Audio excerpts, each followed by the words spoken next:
Magandang hapon mga kababayan. Ako po si Daphne Osenia Paez and welcome to 2024 Post-SONA Discussions. We hope everyone is safe and well in their homes. It has been raining relentlessly due to Typhoon Karina and Habagat, but rest assured that all government agencies involved in response and rescue led by the President are closely monitoring the situation nationwide. And this is why some of our panelists today will be joining us via Zoom. This session will focus on infrastructure development and energy security. President Ferdinand R. Marcos Jr. enumerated in his State of the Nation address completed and ongoing infrastructure projects of the government. Infrastructure that involved physical and digital connectivity, and more importantly, energy. Our panelists for this session, Department of Energy Secretary Rafael Lotilla, Department of Information and Communications Technology Secretary Ivan John Uy, Department of Transportation, we have Undersecretary Timothy John Batan. From the Department of Public Works and Highways, Undersecretary Maria Catalina Cabral via Zoom. Thank you, Daphne. Magandang hapon po. Maulang hapon sa ating lahat. Energy Regulatory Commission Chairperson and Chief Executive Officer Mona Lisa Di Malanta. Good afternoon, everyone. Magandang hapon po. Welcome to today's forum. Nabanggit ni Pangulong Ferdinand Marcos Jr. sa kanyang SONA ang mga proyektong nagawa at tinatapos ng pamahalaan para matupad ang mas maginhawang buhay sa bagong Pilipinas. Ang sabi niya, ngayon sa pagpihit ng panahon, ang hagupit ng La Niña at mga matinding pag-ulan naman ang ating binabantayan at pinaghahandaan. Mahigit 5,500 flood control projects ang natapos na at marami pang ibang ang kasalukuyang ginagawa sa buong bansa. Secretary Bonoan, the President also mentioned roads and bridge program of the DPWH in his SONA. Could you please share with us some exciting projects that would be completed before the end of the year? That question is for DPWH Undersecretary. Yes, salamat Daphne. Again, maulang hapon po sa ating lahat. At tama po, Daphne, no? We in the Department of Public Works and Highways, especially this coming rainy season, in fact, nagsimula na nga po, kami po ay maraming pinapatupad ng mga proyekto na flood control. Tama po na marami na kaming natapos na flood control, may na pong 5,000 ang aming natapos na flood control since nagsimula po ang administrasyon ng ating Pangulo. Foremost of this are yung nabanggit po ng ating Pangulo, yung Flood Risk Management Project sa Cagayan de Oro.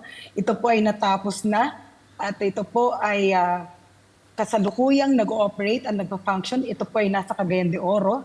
Meron din pong nabanggit ang ating Pangulo tungkol sa isang proyekto na flood control sa Pampanga Bay. Ito po ay 100% completed na rin last April 2024. Alam naman po natin na dito, lalo na dito sa Metro Manila, meron po tayong challenge, no? Lalo na ngayong tag-ulan.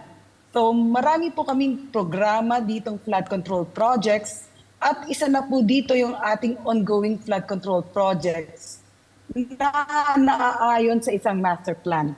Ito po yung Pasig-Marikina River Channel Improvement Projects na aming ginagawa sa kasalukuyan. At ito po ay may mga completed portions na po. Ongoing po ang karamihan.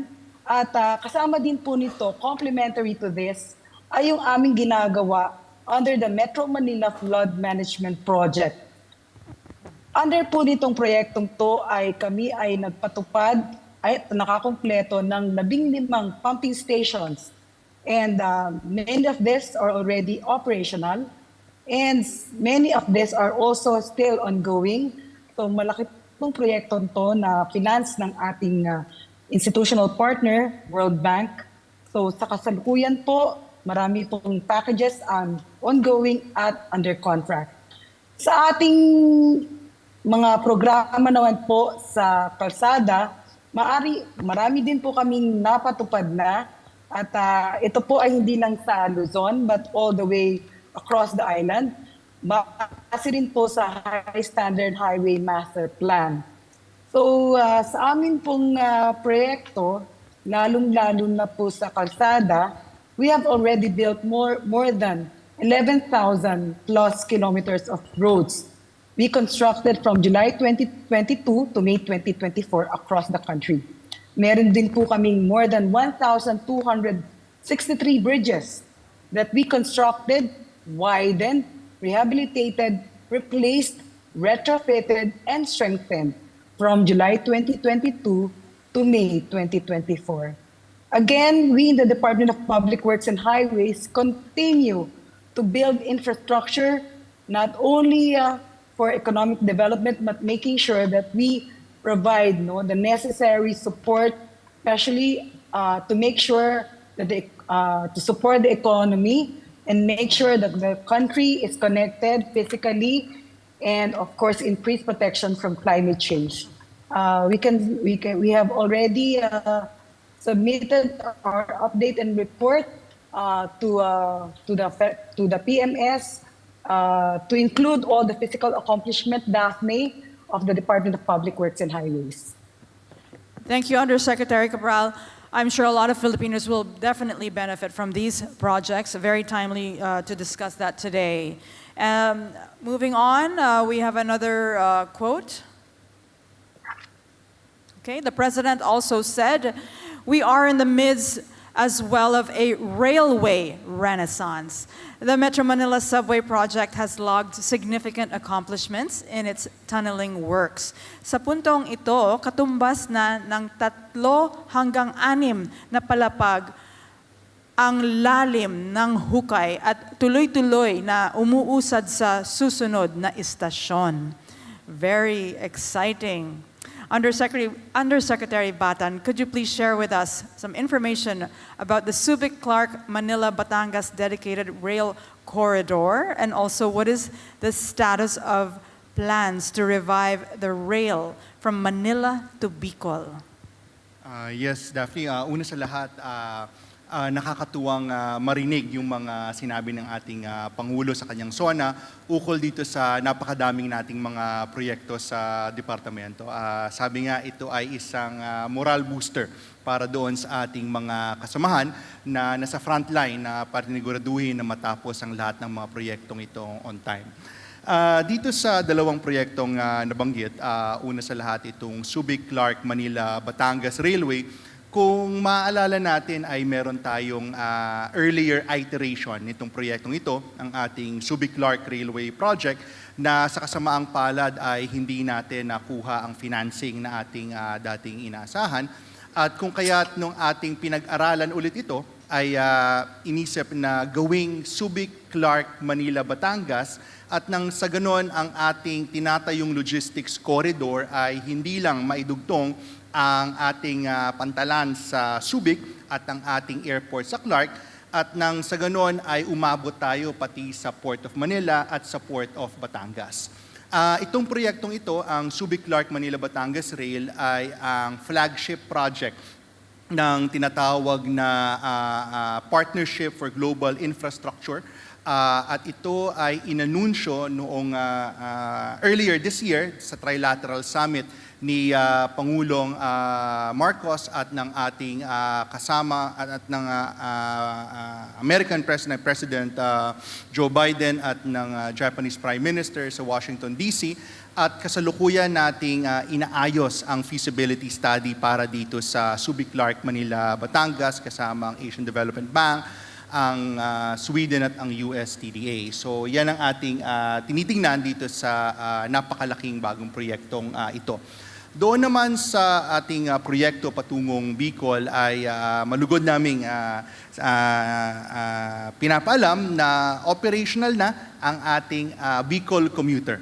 So tayo ay nagpadala ng ilan sa ating mga trenang PNR upang magbigay ng serbisyo sa Naga Legazpi commuter. Ngunit meron din tayong isa pang proyekto, yung ating South Long Haul Project na magkokonekta ng Kamaynilaan sa Bicol at hanggang Sorsogon at maging hanggang sa Batangas.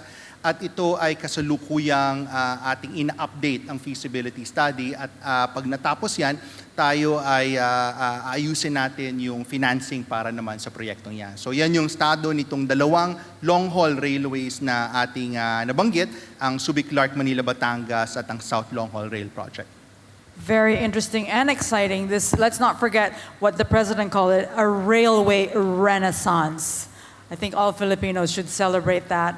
Now, the President also added, unang-una na rito ay ang paliparan ng Maynila. Sa pangasiwa ng pribadong sektor, inaasahang gaganda ang hitsura at serbisyo nito sa mga susunod na taon. Soon, it will be capable of accommodating 48 flights per hour, servicing our ever-increasing local and international flight routes, and catering to more than 62 million passengers per year. So when can passengers see or experience significant improvements in NAIA terminals in light of the public-private partnerships or PPP project? And this is for DOTR again.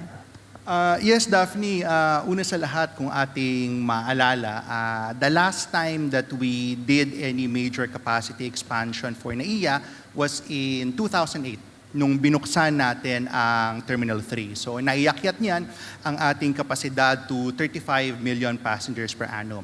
However, as early as 2016, nakita natin na nalagpasan na yung kapasidad na yan. 36.6 million passengers per annum tayo nung 2016. At nung bago mag-pandemic, umabot na tayo ng 48 million passengers per annum. And this year, we are on track to go 49, even 50 million passengers per annum. So ang nakikita natin is a 35 million passenger per annum capacity airport has been servicing 48, 50 million passengers per annum. At yan ang dahilan kung bakit itong proyekto natin na public-private partnership para sa NAIA ay talagang binigyan ng prioridad ng ating kagawaran. At kung kaya't noong March 2024, ating napirmahan ng concession agreement sa ating concessionaire, ang New NAIA International Airport, ang New NAIA Airport Corporation or NNIC, at tayo ay mag-handover ng airport sa September 14. So, isa't kalahating buwan na lang at ating maiya-handover na ang ating NAIA. Ngayon, anong inaasahan natin? Una sa lahat, itataas natin ang kapasidad ng airport mula 35 hanggang 62 million passengers per annum at ang kapasidad ng ating runway na magserbisyo ng aircrafts from 40 to 48 movements per hour. Ngayon, paano yan gagawin? In the first 6 years of the concession, we are expecting our concessionaire to put in an estimated 88 billion pesos just in the first 6 years in investments into NAIA. Now, to give context, from 2010 to 2023, ang average capital outlay natin in NAIA has been 2 billion pesos per year. So from 2 billion, we're bringing that up to a total of 88 billion just for the first 6 years. And yan yung inaasahan natin na gagawa nitong additional na kapasidad na mararamdaman ng ating mga pasahero in terms of bigger facilities, more efficient facilities, IT-enabled facilities. Now, aside from that, convenience to passengers, on top of that, meron pa tayong dagdag na revenues na nakuha mula dito sa proyektong ito, a total of 900 billion ang concession payments na matatanggap natin mula sa ating concessionaire. Nandyan yung upfront nilang 30 billion na concession payment, 2 billion per year na annuity payment, and 82% of revenues, excluding passenger service charges, over the 15 plus 10-year concession. So, 1 plus 1 plus 1, nakita natin na ma-expand natin yung capacity, mapaganda natin yung serbisyo, may pasok natin yung karagdagang investment na kinakailangan ng ating pangunahing gateway airport sa Kamaynilaan. Plus, nandyan pa yung meron tayong nakuhang dagdag na kontribusyon sa ating kaban at syempre yung service levels at yung mga dagdag na trabaho makikita natin. Yan ang mga outcomes na ating nakita na at inaasahan pang makita dito sa ating NAIA PPP project. Thank you, Undersecretary Batan. Of course, we look forward to better service and also convenience for all. Very exciting. Let's move on to energy. The President also stated that the energization of the Mindanao-Visayas interconnection is a defining moment not only for the power sector, but for the entire country. Finally, we have connected the power grids of all three major island groups. The unified Philippine grid is a fulfillment of the dream whose seeds were planted in the early 1980s through a vision bolstered by R&D, which we accomplished by applying typical Filipino persistence and dedication. Wow, Secretary Latilia. Now that we have a unified grid, are there plans to develop redundancies in our grid or at least have some contingencies so that we would be prepared should there be problems in the grid? Thank you, Daphne. Well, that's exactly the vision of the President and which he has again reiterated in the State of the Nation address. So for the first time, we have been able to connect the Visayas and Mindanao, and therefore also with Luzon, and we have one grid. What does this mean for the country? Right now, we have excess capacity or excess power being produced in Mindanao up to 800 megawatts a year. So the excess capacity can now be transported through the submarine cable to the Visayas, to the Visayan Islands, where they are going to be used. So since 2016, this excess power has in effect been stranded. And that's why the President, when he came into office, concentrated on three major projects that would free up stranded power. Nandyan na yung generation power plants, pwede na silang mag-supply ng elektrisidad, ngunit dahil walang transmission connections, hindi sila pwedeng magbato ng elektrisidad where they were needed. So one is the Mindanao-Visayas Interconnection Project, 450 megawatts from Mindanao can go to the Visayas. And then in the Visayas, Cebu, Negros, and Panay are now interconnected. And again, the excess power from Mindanao can now go all the way to Panay, which is at the end of the line. Then in Luzon, would you believe at the start when the President's term began, we had 600 megawatts of power in Bataan which could not be fully utilized in the metropolitan area because there was not enough transmission lines. So all these three major projects have been completed, and what the President was referring to as Filipino persistence and the formula, what it means really is tutok and pukpok. So in the case of the Department of Energy, we do the tutok, but for the pukpok, we had to depend on the President. And it's the President's office that had to push for this because they involve a lot of elements to be put together. The private sector, there were cases pending in court, there were delays in the construction. So all of these had to come together. Now, we still have much more to do. So one of the things that you mentioned was the redundancy. So, for example, the North Luzon Loop. This is to connect Ilocos with Cagayan. Right now, in those two areas, it's a one-way street, and that's why the power is unstable. We've got to build the loop in the transmission so that in case something happens in the Ilocos side, we can use the Cagayan side, and so on. Same with, as we said, Panay, same with Zamboanga Peninsula. There are many, and Mindoro, for example, that needs to be interconnected with Luzon. So all of these things we're going to work on, and we were able in the last 2 years to bring the NGCP's construction from an average or from 2009 when NGCP took over up to the end of 2022, the transmission lines, the length of the lines increased only by 8%.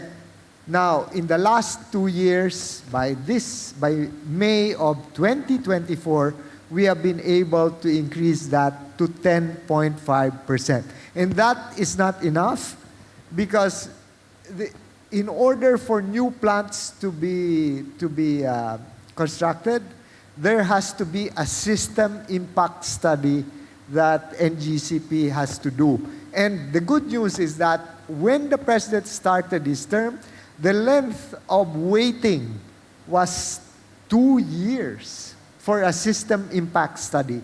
Now it is down to 3 to 6 months, and with NGCP's cooperation, we want to bring it down further so that the needed capacity for generation can be put up in as quickly as possible.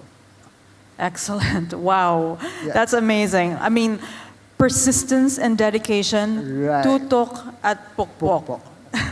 A lot can be done. Thank you. We're still on energy here. Ang sinabing ito ng Pangulo ay may kinalaman pa rin sa Department of Energy. And he said, binabalikan at binubusisi natin muli ang EPIRA upang malaman kung natutulungan pa ba nitong mabuti ang ating kasalukuyang sitwasyon or napapanahon na ba na ito ay amyendahan.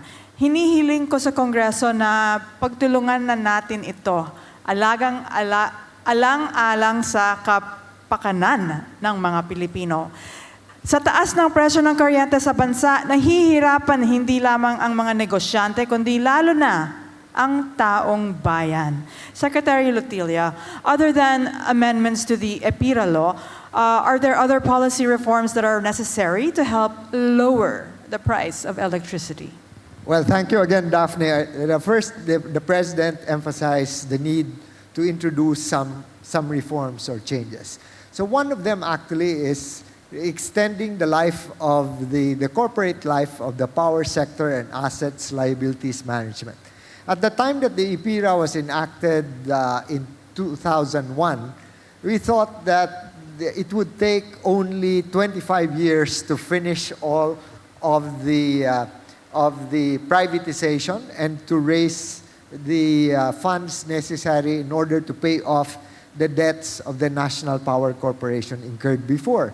But then, at this time, one of the things that we need to do is actually, in order to prevent an increase in rates and in order to prevent government from having to absorb some 300 billion pesos in 2026 when the life of PISAM ends, we will have to extend the corporate life of PISAM. And there is been agreement in the Congress to go ahead with that. Now, there's a second reason why we need to extend the life of PISAM. For example, in the case of the Agus hydropower plants in Mindanao, we need to have a counterparty to rehabilitate the Agus power plants. Right now, although the installed capacity of Agus is 1,000 megawatts, the dependable capacity is only 600 megawatts. So therefore, there is still a potential of rehabilitating it back to 1,000 megawatts and therefore produce an additional 400 megawatts for Mindanao and also for other parts of the country through the Mindanao-Visayas interconnection. And it also means that the additional capacity, the growth of the need for power and the growth of demand in Mindanao is also growing by at least 6% annually. And it is going to continue to grow as the peace dividend that the President has pointed out in the case of BARM. The Bangsamoro Autonomous Regional, the region is one of the fastest growing regions in Mindanao right now. And that means more power. And through this, by extending the life of PISAM, then we will be able to have a counterparty for the Agus plants. Then we have other assets of PISAM, for example, like the location of the North Mindanao coal plant, which is going to be closed down, can be made available for newer and cleaner technologies to be put up in the same area. So there are lots of things that we still have to do with that. The other reform, and I hope Chairman Di Malanta will be able to expand more on this, is the strengthening of the Energy Regulatory Commission. Because the Energy Regulatory Commission was created under IPIRA in 2001. But we see that there is now greater need for faster consideration and approval by the ERC of the so many applications we have for renewable energy, even for conventional energy, and they will have to prepare for other eventual new technologies. So these are the things that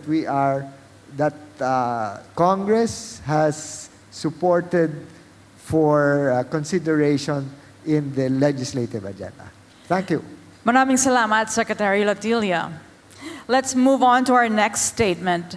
For CCEO Di Malanta, binanggit ng Pangulo sa kanyang SONA na ilan sa mga hakbang na pinatupad ng pamahalaan ay, una, ang mas maayos at patas na lifeline rate program para sa mga mahihirap, lalo na sa mga benepisyaryo ng 4Ps. Pangalawa, ang naging pansamantalang pagsuspende ng fit-all tariff sa ating electric bill. Pangatlo, ang anti-bill shock program. Pang-apat, ang naging pagsuspinde sa wholesale electricity spot market noong panahon ng red alert sa Luzon at Visayas grids. At pang-lima, mga refund at pagpapatanggal ng mga sobrang singil sa consumer tulad ng franchise fee.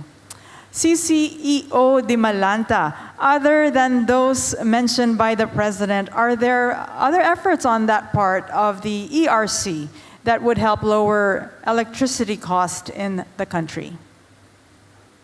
Thank you, Daphne, and thank you, everyone. Thank you for this opportunity for ERC to update you and support also the call of the President for promoting energy affordability. Yung mga nabanggit po ni Pangulo, patuloy naman po natin yun minamatyagan. Katulad nung sa fit-all, suspension ng fit-all rate sa ating mga bills. Patuloy po na binabantayan natin, pag healthy yung fit-all fund, ito po yung binabayad natin for renewable energy generation na sinusupply sa ating lahat.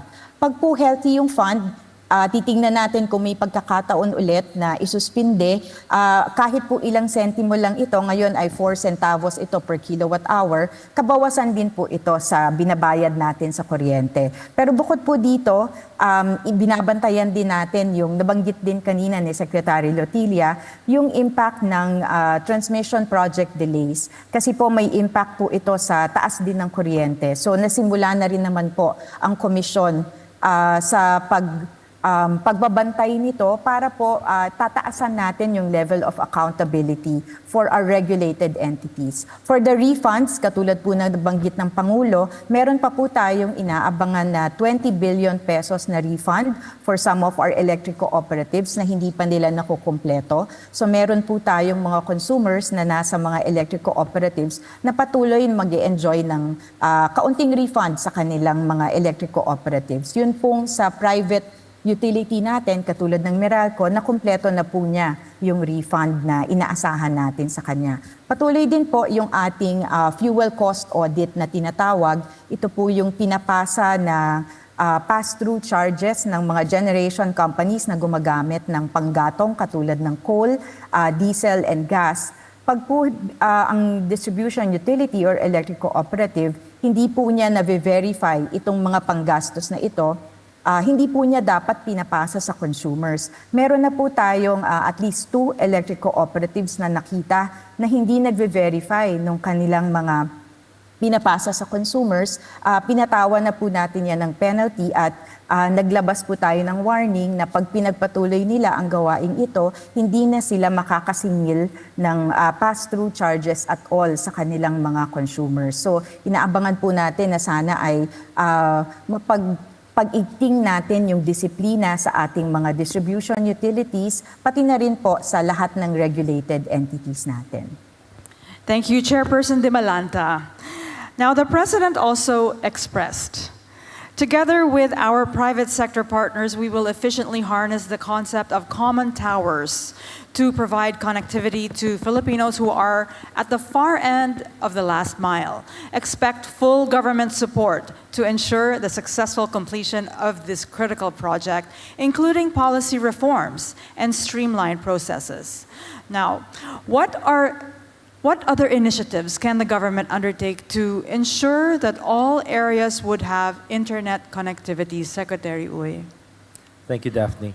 Well, we do have very unique challenges with respect to connectivity, especially because we are an archipelagic country.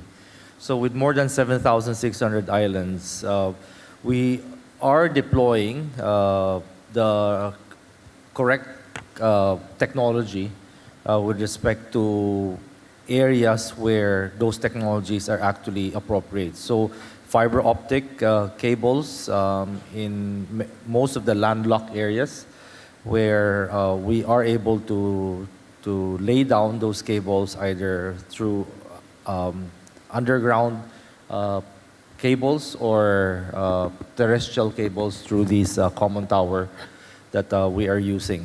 However, in the remote islands and in the mountainous regions where even the towers will not be feasible, we have to utilize other technologies. And the timing of the satellite, low Earth orbit satellites is actually is very good because it has now brought down the cost of internet connectivity using satellite connectivity. And so we've been deploying a large number of that all throughout the different islands without having to spend a huge amount laying down submarine cables to connect those islands. So in most cases, it's not economically feasible to lay down those cables because the communities are too small or they do not have the ability to economically generate enough economic activity to pay for the cables. So we've deployed LEO satellites. The most famous, as you know, is the Starlink system. And so far, the Philippines is one of the fastest growing sites for that. In our recent meeting with them, they mentioned that they have at least already deployed 30,000 terminals in the country in less than 1 year. So it's one of the fastest growing satellite countries that are utilizing this kind of technology.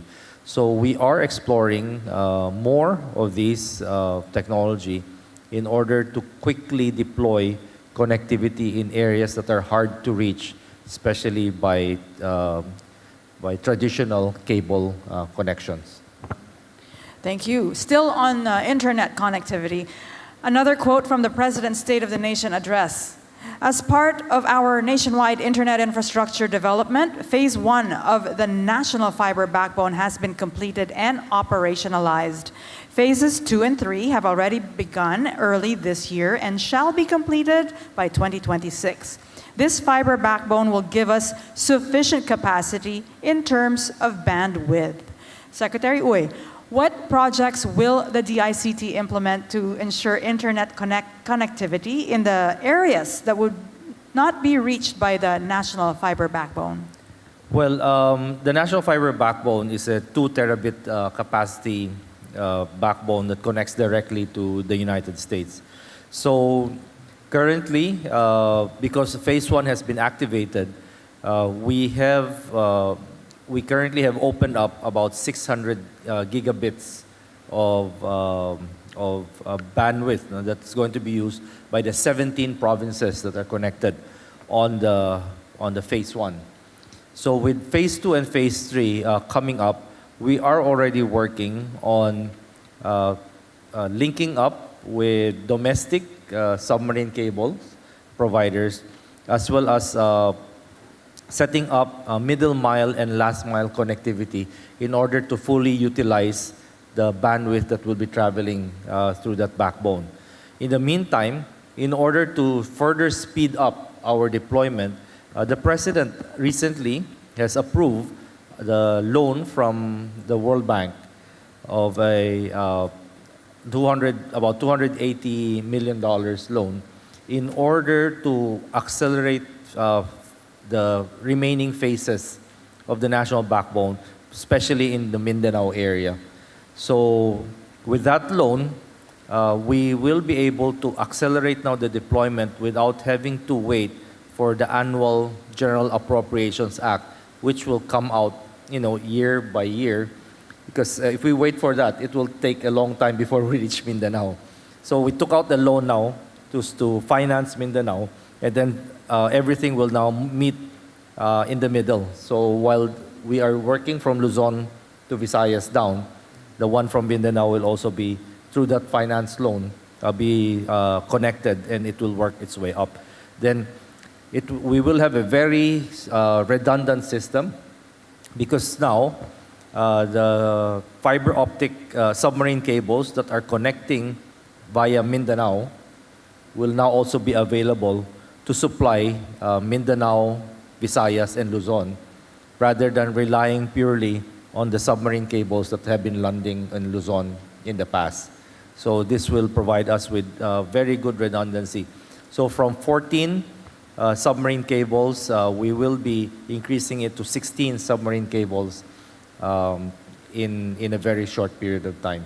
I mean, comparing it to, let's say, Vietnam, that only has 3 submarine cables. So that assures all our investors who want to locate in the Philippines that we have so much capacity and redundancy in terms of internet connection. Thank you for that update. Wow. And we have another quote for DICT. Bigger and faster IT infrastructure requires stronger and more impervious cyber defense. Our recently launched National Cybersecurity Plan lays down the blueprint for us to safeguard our systems against cyber attacks. Secretary Uy, have we been able to crack down on these cyber criminals, and have there been any arrests or cases filed against them? What about those committed abroad? Are there going to be efforts to partner with other governments to run after these criminals? Well, locally, we have been able to help our law enforcers in going after the local cyber criminals, cyber scammers, and hackers. I'm sure you've read in the newspapers and seen on TV, our law enforcement agencies parading some of these cyber criminals that have been hacking or scamming Filipinos for the past several years. So these are a joint effort between DICT and the law enforcement agencies in providing the technical intelligence so that our law enforcers will be able to obtain the appropriate warrants to raid the places, as well as to arrest the perpetrators. In many instances, a lot of these scamming syndicates are operating behind legitimate POGO operations. And so it's definitely a welcome announcement that when the President announced in his SONA of finally banning POGO, it will now make our lives easier because we have been tracking a lot of these scammers who are operating behind these operators. And so by finally cutting, in short, their umbilical cord, there will be lesser opportunities for them to utilize those same bandwidth, those same technology in scamming and in defrauding our people. On top of that, I just came back from Washington, D.C. Last week for the first Philippine-U.S. Cyber Digital Dialogue. So this was an inaugural dialogue where we're working with the United States, cooperating with each other in order to build our cyber defenses, but at the same time, work on ways and means of tracking down international cyber criminal syndicates. We brought a large delegation with them, and we met with our counterparts there, including their law enforcement agencies, their national security agencies, in order to build up better capacity and better collaboration between the agencies concerned on cybersecurity, cyber defense, and law enforcement, so that we will be able to build better responses and prevent attacks that actually have been growing worldwide. This phenomena is not just in the Philippines. It's actually a growing phenomena worldwide because of it's a very lucrative trade. Cybercrime is very lucrative, and it's actually bigger now than the drug trade. So that actually is a huge incentive for cyber criminals to go into this kind of nefarious activity. And so it now requires a global response. And that's what we're doing. Aside from the U.S.-Philippine cyber dialogue and cooperation, we're working with many other countries and international organizations, the Interpol, the cybersecurity agencies of all the different countries, who are all working together to go after many of these cyber criminal syndicates. Yeah, wow. Because of course, cybersecurity does not just involve financial scamming, it's also the security of our children. And sometimes human trafficking is also involved, but that's for a different sector. Let's go back to our energy and security issues. Let's open the floor now to some questions. We have some questions here from the media. Let me call on Luisa Erispe from PTV4.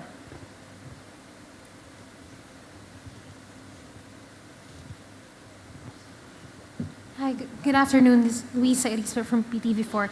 This question po is for Secretary Lotilla. In the President's SONA, he mentioned that more energy projects and new investments are in the pipeline to cope with the country's growing energy demand at the height of the increased energy consumption especially during the El Nino phenomenon.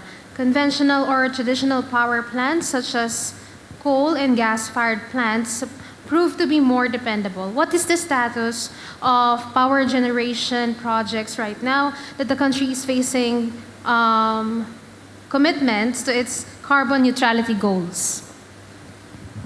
Well, thank you, Julia, for the question. The committed power plants that we have are on stream, and therefore, for Luzon, for example, we have still a capacity of I'm talking about the natural gas. The new LNG terminals can support up to 8,000 megawatts of power plants powered by natural gas. And in our case, of course, that is complemented as well by the natural gas coming from Malampaya, which is indigenous. But the other committed power plants also include coal-fired power plants. And we have for the next, for this year, for example, we have around 4,000 megawatts of capacity, new capacity that has been committed, and almost 2,000 of that is base load capacity, consisting of coal as well as some geothermal. Now, to the extent that a number of these coal-fired power plants have been delayed, one by the pandemic in the past, and some subsequent delays after that, we will still be seeing some of these coal-fired power plants being put up as late as 2028. So to that extent, it is going to affect our renewable energy targets. But it doesn't mean that we're going to give up on those targets. Instead, we view this as a non-linear growth for renewable energy. Right now, the renewable energy sources as a whole contribute up to 22% of the country's electricity. But of the total power, the one source from solar and wind constitute only around 3%. So we have a long way to go insofar as variable renewable energy is concerned, and therefore we will continue to push with that, including, of course, offshore wind energy. And here we are working together with everyone in order to achieve this. So, for instance, in the case of offshore wind, we're working with the Department of Transportation, because the Philippine Ports Authority would need to be able to come up with the support ports for that. And an important point that all of us here, for example, including DPWH, are concerned with is really connectivity. Secretary Uy has pointed out the submarine cables that are needed for information communication technology, the bridges and the roads that DPWH is building, the mass transport systems that are being built by the Department of Transport. So the President at the cabinet meetings has emphasized the need to come together and, for example, address issues like right of way as a common issue for all of these departments, because connectivity, whether it is virtual connectivity, it is electricity and so on, they all need to come together. In case of an emergency, we in the power sector are dependent on the communication sector in order to be able to find out where the damaged infrastructure are and to deploy additional assistance. Now, in their case, they cannot also operate without power. So there is so much that intersectoral cooperation that is needed. When we talk, for example, of agriculture, so now the National Irrigation Administration is promoting solar-powered irrigation sources. So and we still have to use renewable energy even for our equipment, harvesting, post-harvest, and so on. So there's so much in the renewable energy space, not even directly for power uses, that we can still deploy. Thank you. You have another question? Yes po. Another question lang po for Secretary Latilla still. Sir, I know we're considering the renewable energy for an alternative source of electricity in the country. But since the President is very much concerned on the cost of electricity in the country, do you think the cost of electricity will be affected if ever yung unifying the grid between Luzon, Visayas, and Mindanao? Will it lower the cost of electricity in the country? I will defer to Chairman Di Malanta to expound on how it will help bring down the rates for power. But I would like to stress that, for instance, in off-grid areas, which are right now 100% dependent on diesel fuel, if we introduce renewable energy sources from solar and from wind, then we are going to really reduce their fuel costs. And that will have a direct impact on the cost of power. So, Chair Di Malanta has more to say about these things as they impact the rates, for sure. Okay, Chair De Malanta. Thank you, Daphne. Thank you also for the question. Thanks, Secretary Notilia. But definitely, it will impact the connection of Mindanao to Visayas and Visayas to Luzon. Definitely will have an impact on the rate. Secretary Notilia highlighted earlier the ability now of the grid, of the system, to get the excess power or to export the excess power from Mindanao all the way to Visayas, all the way to Panay, is a unique experience that we are now enjoying, because that excess supply, will stabilize that supply situation in Visayas and all the way to Luzon. And additional supply definitely increases competition, and increased competition, as the formula would go, should be lowering electricity costs. If they don't, we are monitoring competition behavior also of our participants, because if there is any anti-competitive behavior that's going on, then it's the ERC's role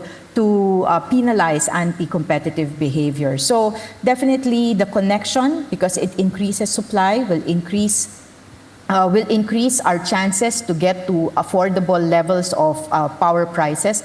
And definitely increasing renewables will also allow us to access power that doesn't have a fuel component. I mentioned earlier the fuel cost audit that we have been conducting in the agency. And this only concerns, of course, the generation coming from the fossil fuel plants, because they are the ones that use imported fuel. I think I should emphasize that our nation relies heavily on imported fuel. So the fact that we can displace imported fuels immediately will have an impact on our ability to get closer to more affordable power rates. I think that's the direct impact. But there are collateral things that we also need to manage, like the stability of the grid, knowing that solar and wind, for example, are intermittent resources. We need to balance it with that requirement of voltage and frequency also for the grid. But immediately, those are the direct consequences of increased connectivity and increased renewables in our system. Thank you, Chair De Malanta, and thank you, Luisa. Oh, one more. One last follow-up. When is the timeline or target in unifying the grid? And can we expect that with this, we will attract more investors? And are we expecting more baseload supply of electricity? Thank you. Definitely, we expect more baseload capacity. As I've said, especially in Luzon, we have the committed almost 2,000 megawatts of new baseload capacity, and another 2,000 of variable renewable energy between now and 2028. And with a potential for expansion of the gas-powered power plants of up to 8,000 megawatts. And right now, we are only at 4,400. So that's why it is important that the policies in place and the interconnections are there. As the President has emphasized, and that's why the Energy Regulatory Commission and the Philippine Competition Commission are important in this regard, we've got to have a level playing field so that investors, both foreign and domestic, are going to put their money into new generation and the improvement of distribution of electricity in the Philippines. Thank you, Secretary Latilia. Let's bring it back to DPWH. Under Secretary Cabral, I have a question for you here. The President has mentioned many times that farm-to-market roads are crucial to ensuring food security. Are you working closely with the Department of Agriculture to build more farm-to-market roads throughout the country? Yes, Daphne. We are working very closely with the Department of Agriculture for the construction and rehabilitation of farm-to-market roads nationwide. From the budget of the Department of Agriculture, we have built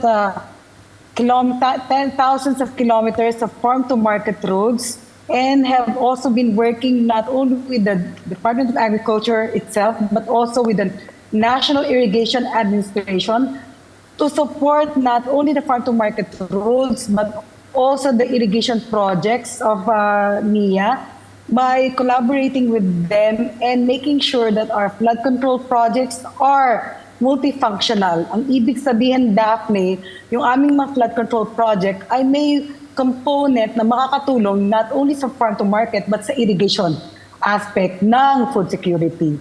Kami po ng DA at NIA ay may memorandum of agreement to continue working towards food security.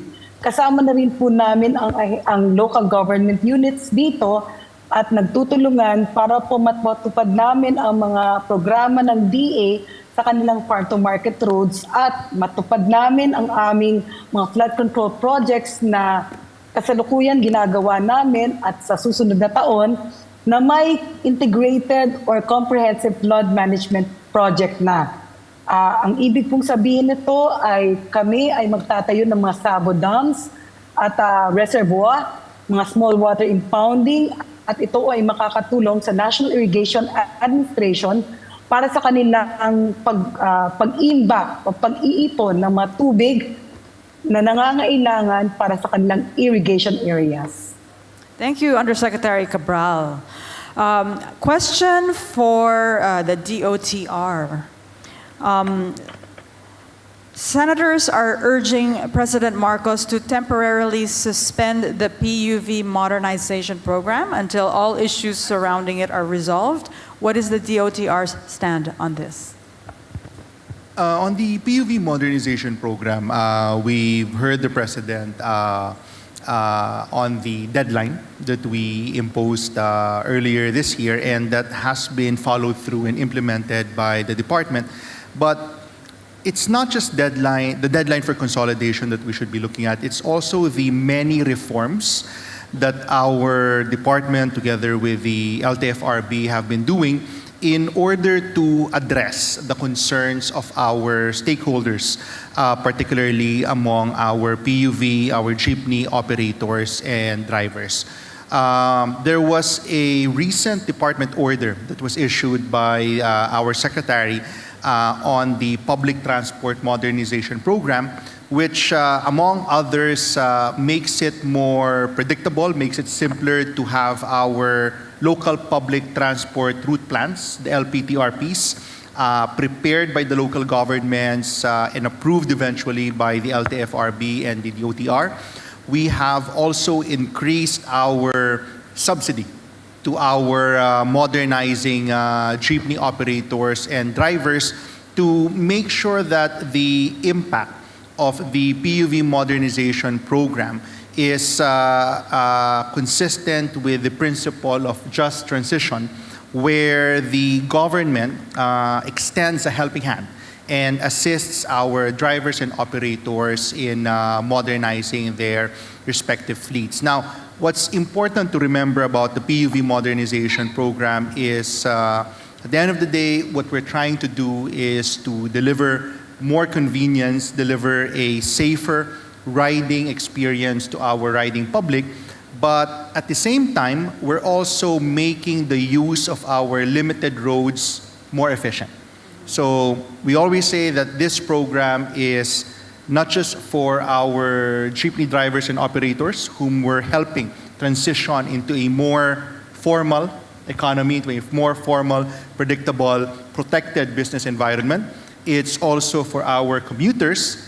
But third, it's also for our other road users, because a more efficient PUV ecosystem, more efficient set of routes will mean that fewer road space will need to be used by our mass transport, by our road-based mass transport system, making way for everything from our logistics network to our private car users to our industrial users for communications, for energy.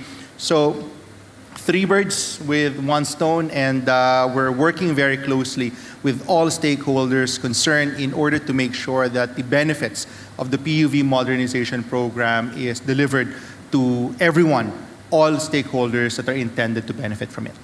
Thank you. Let's go back to the ERC. Have you resolved issues concerning the National Grid Corporation of the Philippines and generation companies in connection with recent power outages? And also, will there be stricter penalties for power plants who undergo unscheduled or unplanned shutdowns? Thank you. Yes, the Commission has made significant headways in resolving all these delays on NGCP's part with respect to the 37 delayed power projects that were identified also that were mentioned by the President also in his last year's SONA.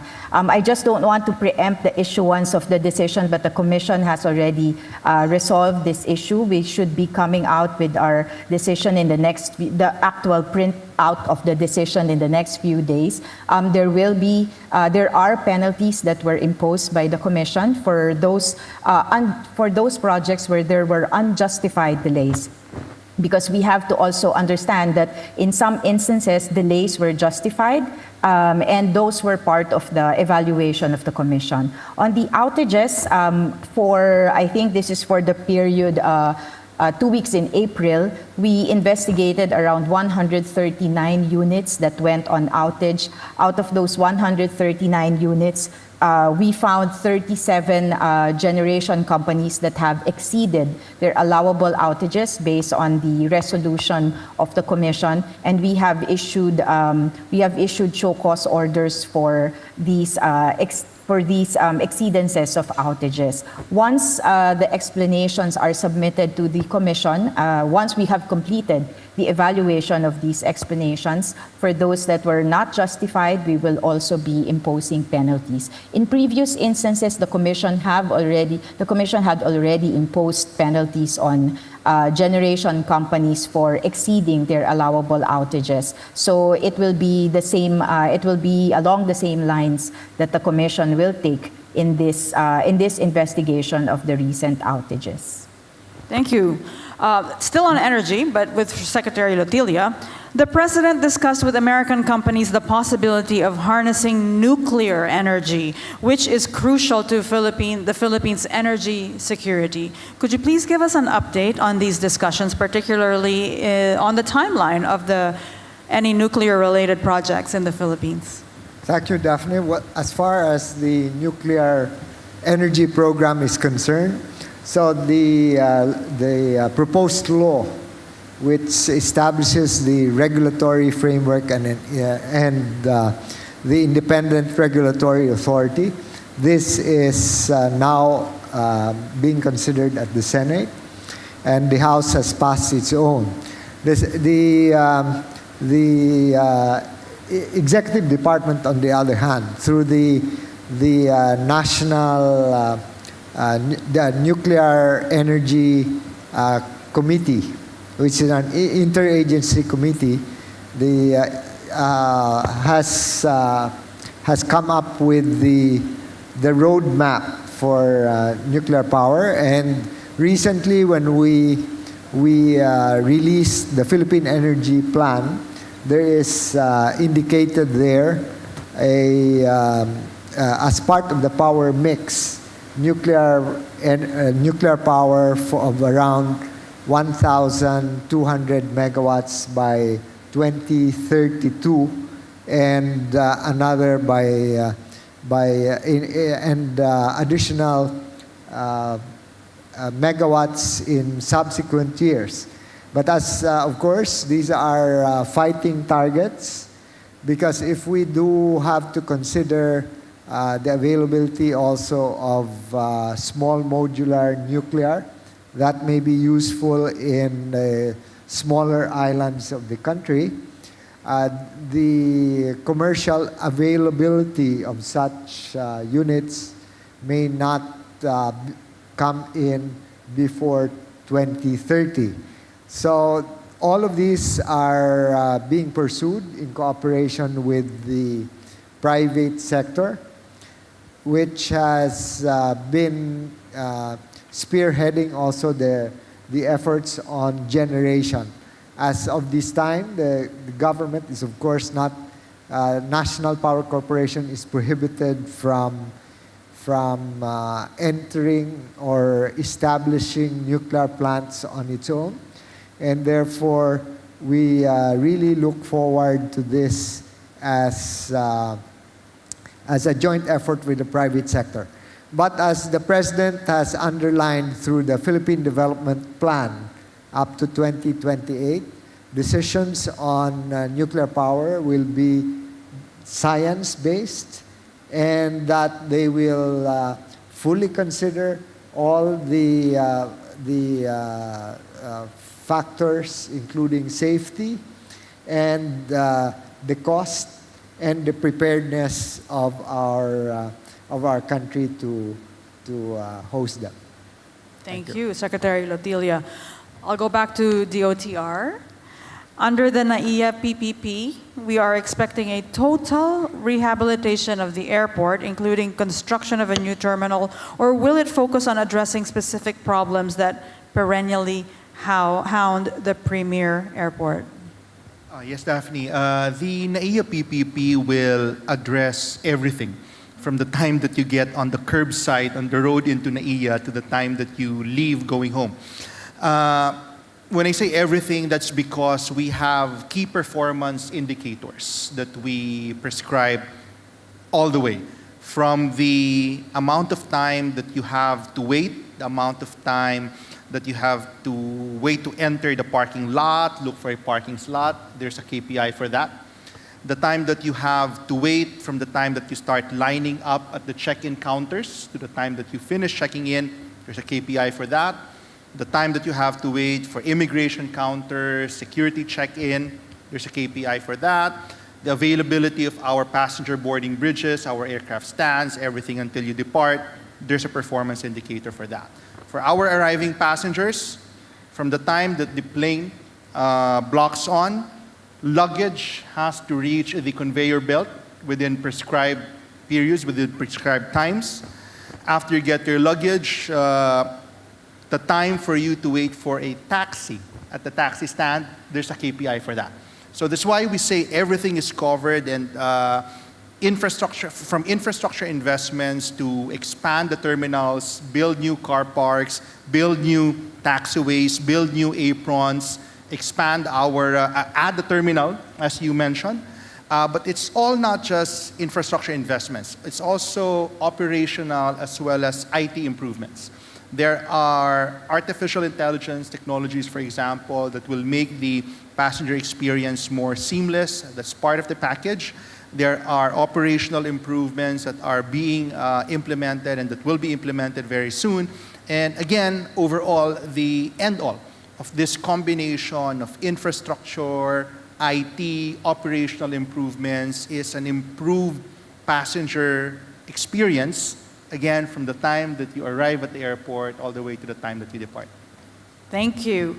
Well, it's been a very interesting conversation that we've had here, from, of course, the railway renaissance to the unified power grid nationwide, and of course, the near completion of our national fiber backbone. A lot of developments. We're living in very interesting times. So thank you for updating us, and thank you to the media for asking questions. At this point, I would like to ask all of you to please give your final statements. If there's anything I missed, feel free to do so. Let's begin with the Department of Energy Secretary Rafael Lotilia. Well, thank you. Thank you very much, Daphne. I think I'd like to stress the importance of everyone being responsible for our energy supply. It's not a case where government will deliver, because government is no longer in the electricity space. It's supposed to be private sector which will drive the development. But we need everyone's cooperation. So the local government units, and again we will be tested here by the typhoons and extreme weather events. Let's cooperate, for instance, in giving the building permits in a timely way. So the permitting system still needs to be improved upon, and they will help out. The second that I want to emphasize is that we need to take collective care of our infrastructure. So the towers of the transmission and distribution lines, we all have to take care of them, because the fact is that we have to contend not only with terrorist activities, but also simple thefts. So they're stealing away wires and even parts of towers. And when a typhoon comes, they are so severely weakened that we end up again having to rebuild them. So let's make sure that it is our common responsibility as a country and as a people to make sure that our infrastructure is maintained well. Thank you. Thank you, Secretary Lotilla. A round of applause for Secretary Lotilla. Thank you, thank you. Now we move on to Department of Information and Communications Technology, Secretary Ivan John Uy. Well, Daphne, I'd like to echo the appeal of Secretary Lotilla. When we deploy infrastructure, we deploy solar panels for the satellite connectivity. We also encounter the same problems. The solar panels get stolen. When we deploy, generators in order to run those remote towers, we need to supply fuel regularly. So we deliver 50 liters of fuel, good for 1 month. It ends up with 25 liters of fuel when it reaches the destination dahil tinatawag na lang pinapaihi yung supply when it reaches there. So it increases our costs, but at the same time, it also reduces our resiliency, because we're expecting that fuel will last for 1 month. Hindi abot ng 1 month dahil ninakaw na yung fuel. So, and then, kung maputol yung connectivity, magrereklamo lahat ng tao doon bakit naputol. At the same time, ganun din with equipment that's getting stolen. So, we'd like to appeal that this infrastructure is deployed, and the government has invested a lot of money, a lot of effort, and it is for everyone's common good. And so it should be our common responsibility to keep an eye on it and to make sure that if we see people who are not very charitable in their actions, and start doing those things, report them immediately to the local barangay or to the local tanods or barangay officials, so that this thing can be prevented. We live today in a world where connectivity and digitalization is transforming our lives, and we have to ensure that all these resources are continuously available to every segment of our society. And that's what we are doing at the DICT under the direction of the President, to reach those that used to be unreachable. And we are putting a lot of resources and efforts in doing so, and utilizing all means of digital transport, whether it's fiber optic, terrestrial, submarine, including satellite connectivity. so that we will reach the farthest corners of our country. As the directions of the President is, we do not want to leave anyone behind. So that's my short appeal. Thank you very much, Daphne. Thank you, Department of Information Communications Technology Secretary John Ivan Uy. And we move on to the Department of Transportation. We have Undersecretary Timothy John Batan. Thank you, Daphne. Maybe just to follow through. When we hear PPP, we know it stands for public-private partnership, public being the government. But maybe we can change the third P to public-private people.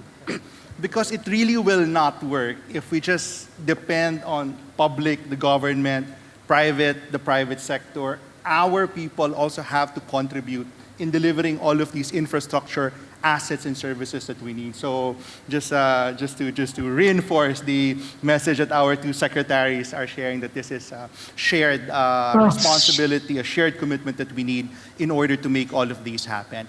And maybe just to close, the DOTR has 4 sectors, and I guess we've spoken a lot about our aviation sector with the NAIA PPP project.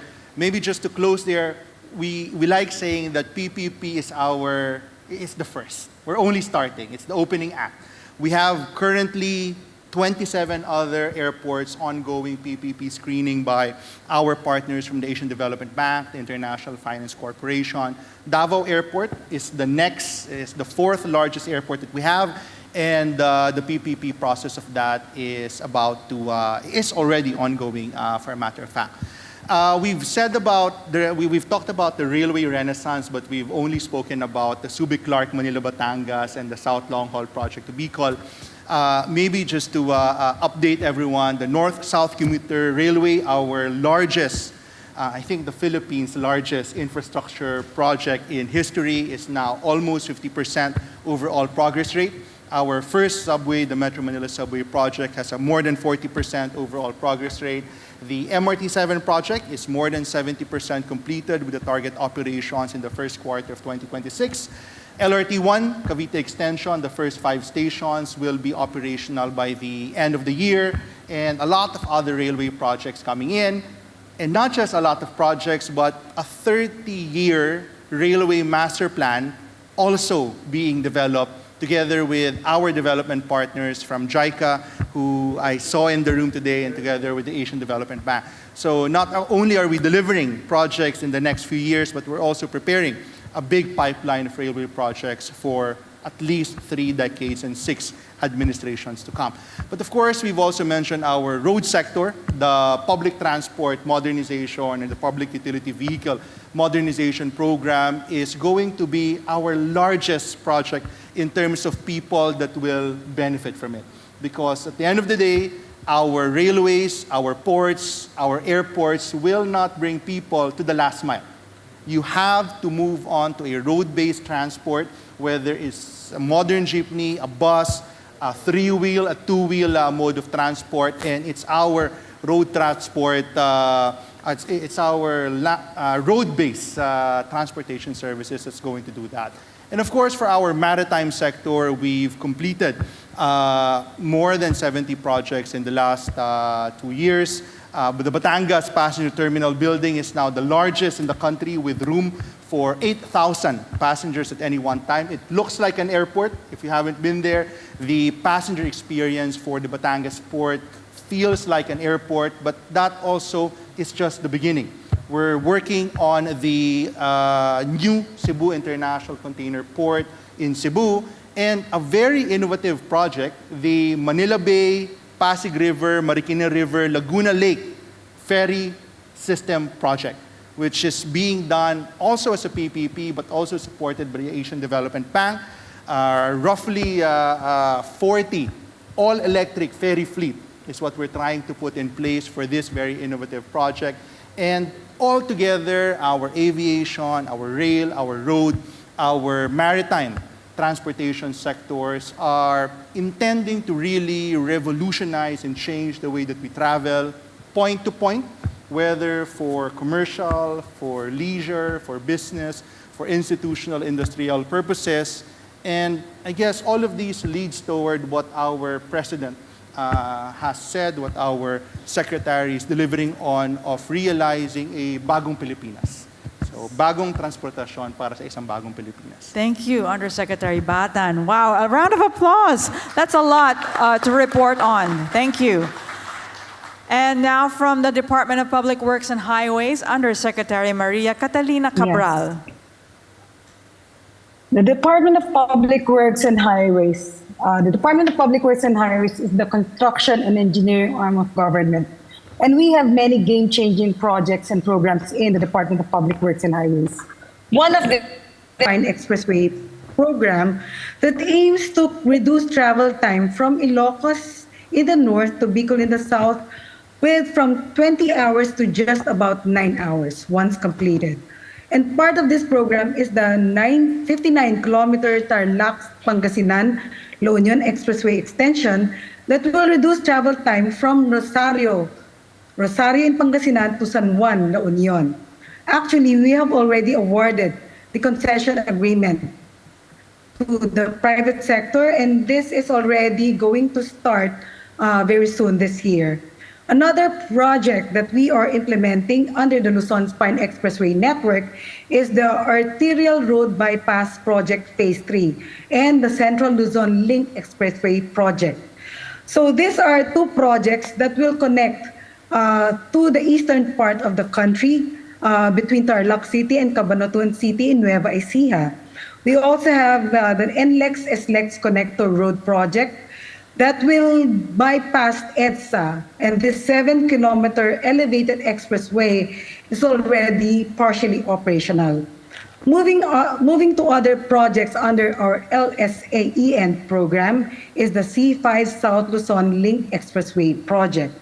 We also have the Cavite-Laguna Expressway project in the south that aims to reduce travel time from Cavitex in Kawit to the South Luzon Expressway from 2 hours to just about 35 minutes. And we are extending South Luzon Expressway all the way from Santo Tomas, Batangas right now, all the way to Quezon, reducing travel time from 4 hours to just about 1 hour. We are also improving and upgrading the country's primary road, and that is Maharlika Highway or Daang Maharlika. This more than 3,000 kilometers of primary national road is also important and plays a vital role in disaster response, especially during calamities like this, because this is our primary means of transportation to deliver emergency response supplies and resources during natural disasters.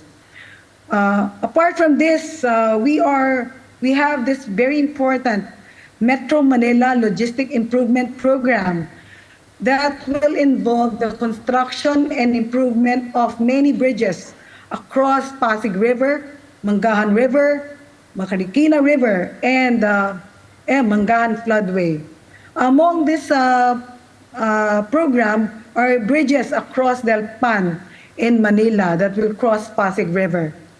And one of our game-changing program is the Inter-Island Linkage Bridge Program. And part of this is the biggest, most expensive single project of DPWH. And this is the 32-kilometer Bataan-Cavite Interlink Bridge that will cross Manila Bay. This will reduce travel time from Bataan to Cavite from 5 hours to just less than an hour once we complete this by passing Metro Manila. And we have already conducted the bidding for 2 contract packages of this very important bridge project. We are not forgetting Mindanao. We are nearly completing Pangil Bay Bridge and will soon open that later part of this year, as well as Gicam Bridge, which was mentioned by the President during the SONA. So we are, aside from the flood control program that I have mentioned, we are also implementing other flood control programs across the country to address climate change. We in the Department of Public Works and Highways, our objective is to reduce transport and logistic costs to bring down the prices of goods and commodities and increase protection from calamities and disasters, especially in the light of climate change. Our goal is to drive nationwide economic development through infrastructure to enhance the growth and boost productivity, improving the life and quality of the quality of life of every Filipino, in line with the vision of the President for bagong Pilipinas, his leadership to enhance the economic development of the country. Maraming salamat po. Thank you, Undersecretary Cabral. A round of applause. Thank you. And finally, the Energy Regulatory Commission Chairperson and Chief Executive Officer, Mona Lisa de Malanta. Thank you, Daphne. Magandang hapon po ulit sa lahat. Maybe I will just close this on 2 points. First, maybe one bright spot on this very gloomy and rainy day is that the EPIRA is working. The EPIRA goal is to encourage competition in supply sector, and we have seen over the last few years, particularly in the growth of the retail space, it has been a low-profile success, but it is a success nonetheless, that large consumers in our country today can now contract directly with their own choice of suppliers. And this has led not only to the consumers exercising their power of choice, but really tangible benefits at lower electricity rates. While who are still among households paying for the supply that's contracted by our distribution utilities, averaging here in Metro Manila maybe at 10 to 12 pesos depending on the month. Contestable customers, our large customers, have been paying just a little over above 5 pesos. That's the average for 2023, and that's a steady number. It doesn't fluctuate. That's a steady number that they have contracted, and this is because they are now exercising their ability to choose their own suppliers, negotiate for a price that they are willing to take. And over the next 4 years, we see that this growth in the space of contestable customers will really be one of the game changers. It won't be the only one, but it will be one of the key game changers that will move us closer to affordable power rates. Last year, based on our numbers, the savings of our contestable customers have actually led to 46 billion pesos in electricity savings. That's huge, considering that only 50% of our target customer base have migrated to the contestable space. But this leads me to the second point, that while EPIRA is working, there is much to be improved in the law. And we thank the President in his support for EPIRA reforms and EPIRA amendments. Secretary Lotilia mentioned this earlier, that one of the proposals that we have made at the Energy Regulatory Commission is really to reform the agency, introduce more measures, more mandate, more fit-for-purpose organization. This is an organization that was formed in 2001. That has not been, during that time, there is no Renewable Energy Act yet. So from just around 35 or a little less than 40 players in the space, now we have close to 300 generation companies operating in our wholesale electricity spot market. But the Energy Regulatory Commission has not really grown at the pace that the industry has grown. And we look forward to the support also of Congress so that we can have an energy regulator that will really serve the needs and requirements of a very dynamic and evolving energy sector. So lahat pong ito, inaasahan natin. Kanina nagbanggit ang ating mga sekretary ng accountability, and we will match that with accountability also as public servants in the Energy Regulatory Commission, and I'm sure shared also by the other agencies that have shared the updates this afternoon. Maraming salamat po. Thank you, Energy Regulatory Commission Chairperson Mona Lisa de Malanta. Thank you to all our panelists today. Thank you for sharing all your achievements and the advancements in your departments and your agencies, and also for sharing some of the challenges and the role that we, the public, can play in contributing. Dahil sabi nga ni Presidente Marcos, no, ito na ay bagong Pilipinas. All of these things in infrastructure, connectivity, and energy ay para sa lahat ng mga Pilipino. So thank you so much.